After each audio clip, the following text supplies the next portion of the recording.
kenapa cerita kebangkitan Yesus di Injil ada perbedaan detail? Bukannya kalau bohong harusnya ceritanya seragam?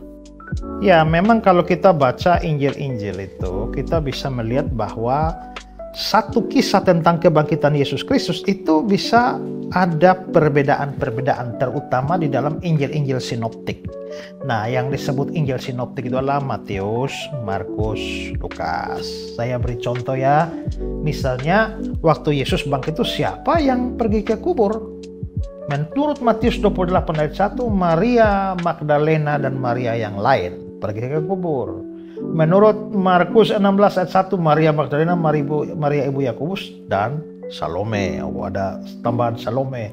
Di Lukas 24 ayat yang ke-10 ada Maria Magdalena, Maria ibu Yakobus, ada Yohana lagi. Jadi berapa orang yang ke sana? Siapa yang menggulingkan batu penutup kubur? Menurut Matius 28 ayat 2 ada gempa bumi dan seorang malaikat yang gulingkan batu itu. Menurut Markus 16, batu sudah terguling ketika para perempuan itu tiba. Di Lukas 24 ayat 2, batu sudah terguling saat mereka tiba. Tapi tidak dijelaskan apa penyebabnya batu sudah terguling. Ya kan? Siapa yang ditemui di kubur? Menurut Matius 28 itu satu orang malaikat dengan pakaian putih bersinar duduk di atas batu. Tapi menurut Markus 16 ayat 5 ada seorang pemuda berpakaian putih duduk di kubur. Di Lukas 24 ada dua orang berpakaian berkilauan berdiri dekat mereka. Dan masih ada detail-detail lagi. Gara-gara cerita-cerita yang berbeda-beda ini, lalu orang-orang yang skeptis dan musuh Kristen langsung bilang, lah ini pasti nih hoax nih. Kenapa kalau memang benar, kenapa ceritanya nggak sama?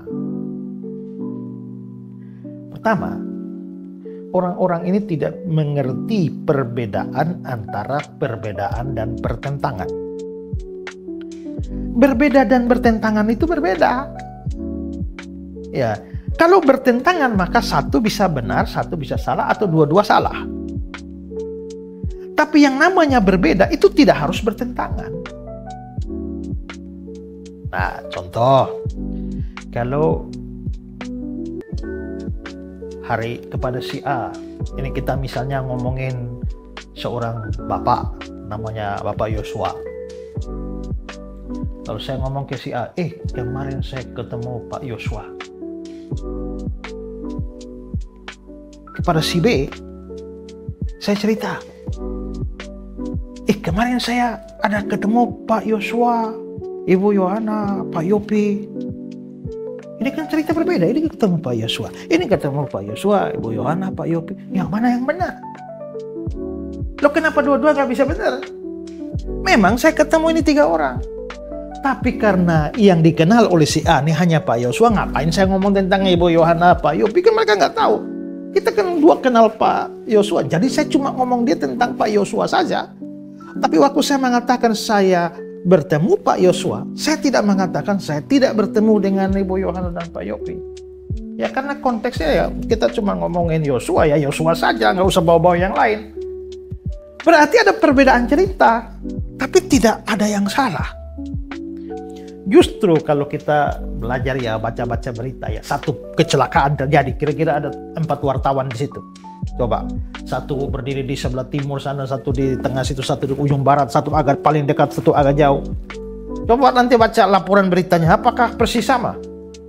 Kalau persis sama justru kita curiga. Ya, ini jangan-jangan sudah sekongkol nih bikin cerita atau sudah diskusi nih ya. Nah, lalu diseragamkan. Justru kalau sampai ceritanya seragam itu mencurigakan. Kenapa? Karena masing-masing kan punya sudut pandang berbeda, jarak berbeda, persepsi berbeda, penilaian berbeda. Tapi fakta bahwa kecelakaan itu terjadi itu tidak disaksikan. Semua bersaksi tentang kecelakaan yang terjadi. Walaupun detail kisahnya beda-beda, tapi tidak bertentangan. Jadi justru kalau ada perbedaan-perbedaan semacam itu harusnya membuat kita mikir, iya, berarti ini sungguh-sungguh peristiwa yang terjadi. Dan dilaporkan dari sudut pandang masing-masing penulis. Lalu nampaklah perbedaan-perbedaan. Tapi perbedaan bukan pertentangan. Karena itu perbedaan itu hal yang wajar. Hari ini saya ketemu 1 orang. Nah, besok hari ini saya ketemu 2 orang. Apakah satu tidak termasuk 2? Ya, maka di sini orang perlu bertanya atau belajar lebih dalam. Yang namanya bertentangan itu apa sih? Nah, kalau belajar ilmu logika, kita akan yang namanya pertentangan itu adalah mengatakan bahwa A adalah non A dalam waktu yang sama dan dalam pengertian arti yang sama. Karena itu A tidak bisa menjadi non A pada waktu yang sama. Tapi kalau perbedaan juga di Alkitab banyak. Tapi kita bisa mensinkronkannya. Coba ambil contoh ya, cerita tentang Yudas. Menurut kitab ini, Yudas mati gantung diri. Menurut kitab yang sana, Yudas jatuh dan isi perutnya keluar. Yang mana yang benar? Ya dua-dua sama benar. Yang pertama Yudas gantung diri. Itu satu kitab lihat, dia gantung diri. Habis gantung diri, talinya putus, jatuh, isi perutnya keluar. Baru penulis lain lihat, dia jatuh dan isi perutnya keluar. Ya tinggal dia catat yang ini, itu catat gantung diri, ini catat. Ini dicatat di awal, ini catat akhir. Kan dua-dua sama-sama benar. Dan begitu baca semua, memberikan laporan yang lengkap tentang peristiwa tersebut. Jadi cerita perbedaan detail dalam kisah kebangkitan Yesus justru meneguhkan bahwa berita itu sungguh-sungguh benar. Jadi ada banyak serangan terhadap iman Kristen, tapi jangan ragu. Ini iman sudah 2000 tahun dan dapat dipercaya. Karena itu percaya sungguh-sungguh Yesus Kristus sudah mati dan sudah bangkit. Dan itu tak tergoyahkan. Iman kita adalah iman yang benar.